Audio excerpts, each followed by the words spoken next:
Good morning, everyone. This is Amit Pabari, founder and managing director of CR Forex. After breaking 88.80, the rupee weakened by 1.8% in just 2 weeks, mainly driven by FII selling in the Indian equity market, higher trade deficit data, and RBI not providing supply. Now, the question is, where are we heading? In today's presentation, we are going to discuss that. Now let me show you an interesting data point.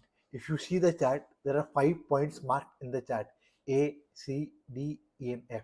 And all the higher end of the point or band, we have seen that rupee is facing a selling pressure. And then all the lower end of the band, we are seeing that buying emerges.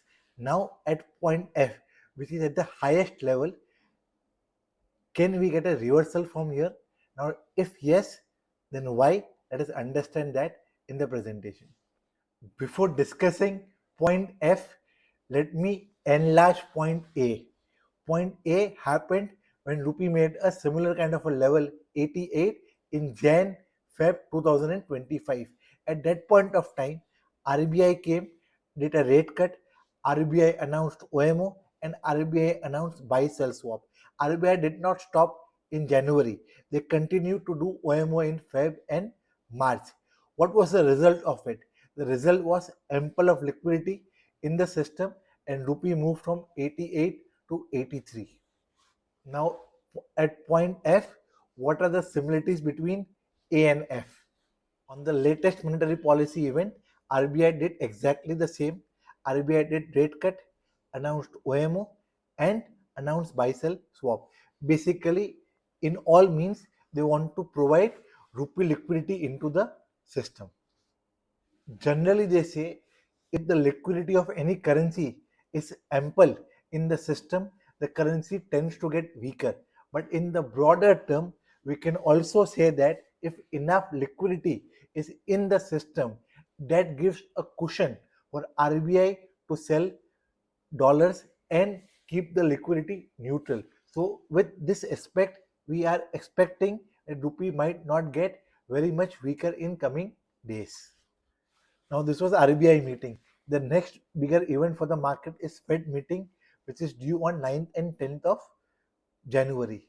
In the Fed meeting, entire market is expecting that Fed is going to cut interest rate. Apart from that, there is also a buzz that a new Fed chairman will be appointed named Kevin Hassett, who is expected to be more dovish or who is expected to cut rate in 2026, which gives us an indication that dollar will remain weaker.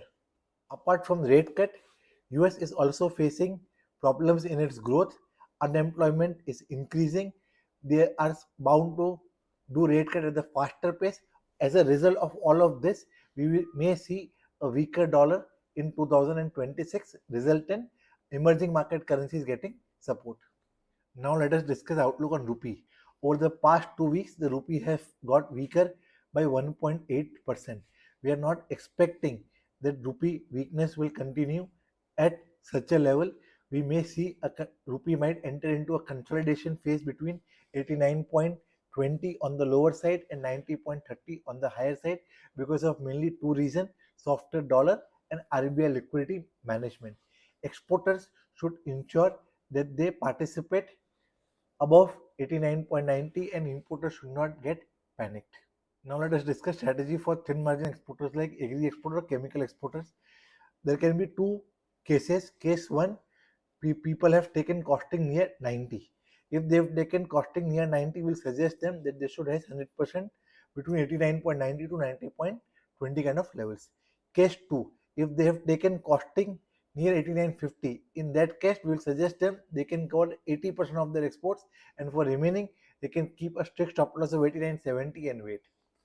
Now let us discuss strategy for thick margin exporters like textile exporter or engineering exporter or pharma exporter. For them, we will suggest them above 90, they should participate and increase their hedge ratio ideally, and they should keep their hedge ratio between 60 to 65% of their confirm orders. Now let us discuss strategy for importers. As we are expecting rupee to consolidate in a range, we will suggest them they should focus on covering their near-term imports. We will suggest them that they should cover 50% of their imports which are due for next 15 days between 89.70 to 89.90 levels. For remaining exposure, they can wait with a stop loss of 90.30 for a lower level of 89.50 and 89.20. For medium term to long term imports, ideally they should wait. But if their internal policy suggests them to hedge, then they should opt for hedging via option.